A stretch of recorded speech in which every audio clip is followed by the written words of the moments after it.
way that farmers have continued to survive amongst disaster after disaster and economic and political control from the outside.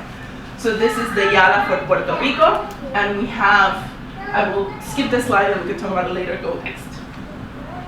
Our bet, basically, is to have our own research from Puerto Ricans, from farmers, by farmers, for farmers, our own schools, and Warys and Ian are going to talk to you about the Agroecology school in Josco, which is the first and one of the most important agroecological schools right now in Puerto Rico. Then after the school, even though it's not linear, it's easier for our brains to go. We have an incubator and support creating other incubators that sustain farming and that sustain farming communities, looking beyond whether it's economically feasible or not. It's looking at the fact that we need the lands to be restored. We need those varieties to keep being diversified. So we need to sustain that even if there is no product to sell, because they're already providing a very important service. So how do we make that formal? How do we value that? And then lastly, what we're calling agroecological worker centers. And that is using, there are several concepts that can be used. Altieri uses agroecological lighthouses. I don't love that one that much. Ian uses spark plugs. Don't love that one either. But the idea is that the farmers, when they're in their land, consistently make community. Not just biological with the seeds and the varieties, but with each other, with their neighbors. And that is one of the most incredibly valuable things that we can sustain. So within the Yala, one of our goals is to make sure that we keep sustaining those communities and we keep seeding them throughout the archipelago. Next.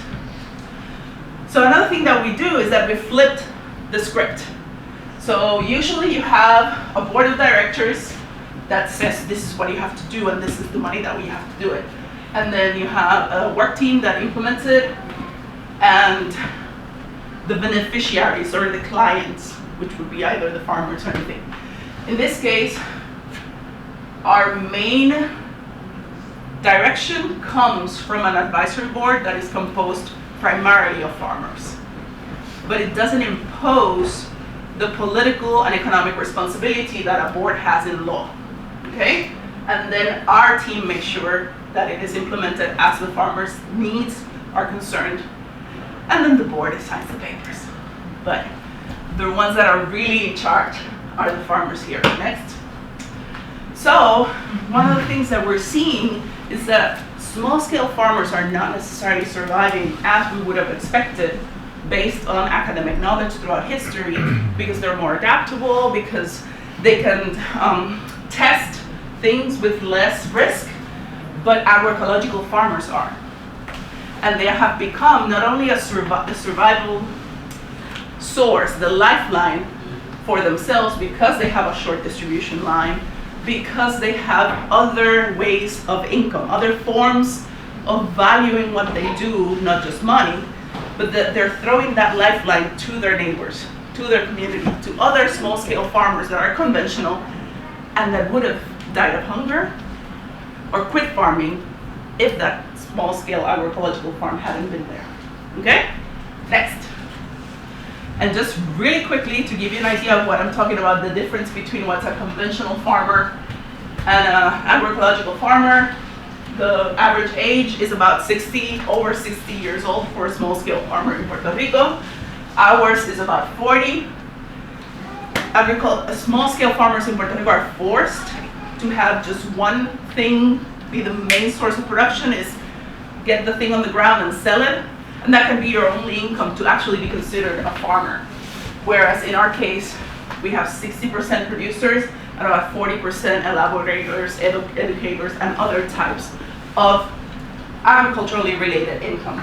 Short distribution chain, super long distribution chain, and of course we have the focus on community economic development and well-being over just economic development. Next. I think that's it. There's no next. so the computer decided to take a break. So Okay, I think that's the last slide. So today, you're gonna have a presentation from Pagán and Warys of how they're seeding the entire island with new agroecological farmers. And that's my end. Thank you for listening.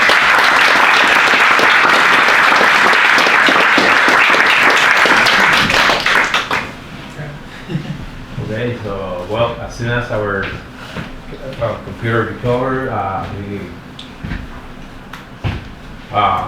we got to continue, but I just want to add one, or just do a disclaimer. If you see some data there that is kind of old, it is because in Puerto Rico another problem that we have is that we don't have really good source of data, right? Government doesn't maintain a reliable source of data, and that's the most recent one, despite it's now around like 14, 15 years old in some of those data that you already see. The oldest one is 5. Yeah, but I'm thinking in other ones like 2008, something like this. But yeah. So anyway, computer doesn't, it's not cooperating, but Same thing. Bueno, yeah. Just started. So my English is not that as good as Katia's, so I will do my best. In all that context, there are good things happening in Puerto Rico. But mainly there are social proposals. Also, I would like to add, I don't know if you mentioned directly that that we depend in around 90% of imports for our consumption. So we just produce locally around 10% of the food that we consume. So we're going to talk about more precisely about the Agroecological school, the Josco Agroecological school.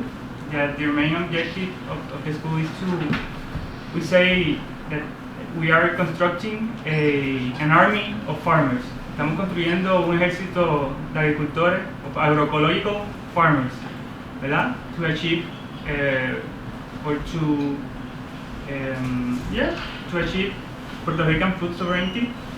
So everything started officially in 2014. In 2014, the Agroecological school was founded.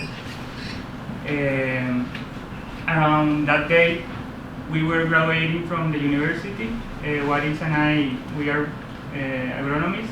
We were also finishing our master's degree, but during our time as students at the University of Puerto Rico, we were immersed in different student struggles. We were immersed in different agricultural struggles. For example, against the GMOs in Puerto Rico. For example, Puerto Rico is the second U.S. territory with most experiment in GMOs after Hawaii. They are using our best farmlands in the island that are located mainly in the south part of the island. We were immersed in struggles defending farmlands against different industrial projects. So we were kind of a little bit tired of always being defending, and with each struggle we had to step a little bit back. So we went to work on a proposal, like una contraofensiva, to work toward our dreams, our ideal Puerto Rico, our vision of how the food system should be. So we decided to systematizar. Systematize. Yeah, an experience to harvest new farmers. So, cualquier cosa interviene, por favor. Tú tranquilo, yo no empiezo así. What was happening? I think it's important also to add to that context that maybe most of our grandparents and our great grandparents of Puerto Rican, they were peasants in a vast majority, but there were maybe 1, 2, maybe 3 complete generations that were out of the farm, of the countryside, of the farmlands. So Katia and Warys and I, maybe we represent that generation that were out of the land, but with a different relation to land, because for our grandparents and for our great grandparents, it was something like the immediate relation to land was exploitation. So our generations, the younger generations, they don't have that immediate or that direct link to the exploitation of the land. So we saw the land or the agriculture in a very different way, but we didn't have neither that experience or that practice from the land. So there are maybe thousands of young people in Puerto Rico that they want to become farmers, but they don't have the knowledge, they don't have the tools to return to the land. Neither then access, and this is something like it's another issue. Katia doesn't mention it, but the Institute is working with that problem too, because as happens in many other countries, we are facing a young generation that wants to enter to the farming, but we doesn't have access to the land as well. But Ian, it's in the same line Ian is talking. So in our collective consciousness as a country, so there's some generations that have a footprint in that consciousness or memory as a country of bad conditions when you are a farm worker or a farmer, because Puerto Rico, one of the things that has experienced had experienced when we were calling from Spain, and now when we return calling to United States, it's that many of our big farms was plantations first, tobacco, coffee, and sugar, and it was when our farm workers were more exploited by that time. So that's the reason why that there after Operation Bootstrap that there's pulled people out of the country. That was the generation that was that break, and we have that gap. But with this footprint and for our generation, when we were in college, we were the generation that with no many options because of the crash of the market. So we started to look. In the case of Ian, Ian has been farmer since he was 12.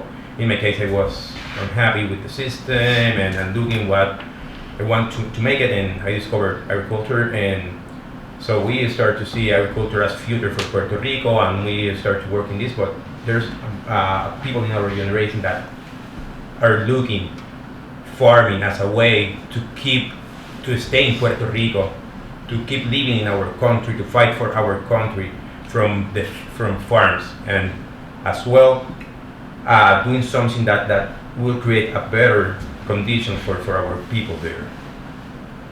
Yeah, I think it's important also to mention that this is our proposal for our political activism. We are clear that we dream with a sovereign Puerto Rico, with the independence of Puerto Rico, and we think this is super important for that struggle also to achieve more levels of food sovereignty. So also it's important to mention that during these times we start having we start having more connection with Cuba, and it was very. We had a lot of inspiration from Cuba. In Spanish we say hacer de tripas corazones, o con hacer de limonada de limones. So they are super good. They are professionals doing a lot with very few resources. So we knew that we had two very important resources. We had the will, a tremendous will, and we had some level of knowledge and experience that we could share with others. So, pasa un poquito por ahí. So, we systematize and also I think it's important to acknowledge that this is our proposal as political activists. This is our proposal as agriculture, as inconforme, unsatisfied students, university students, and this is our proposal as farmers.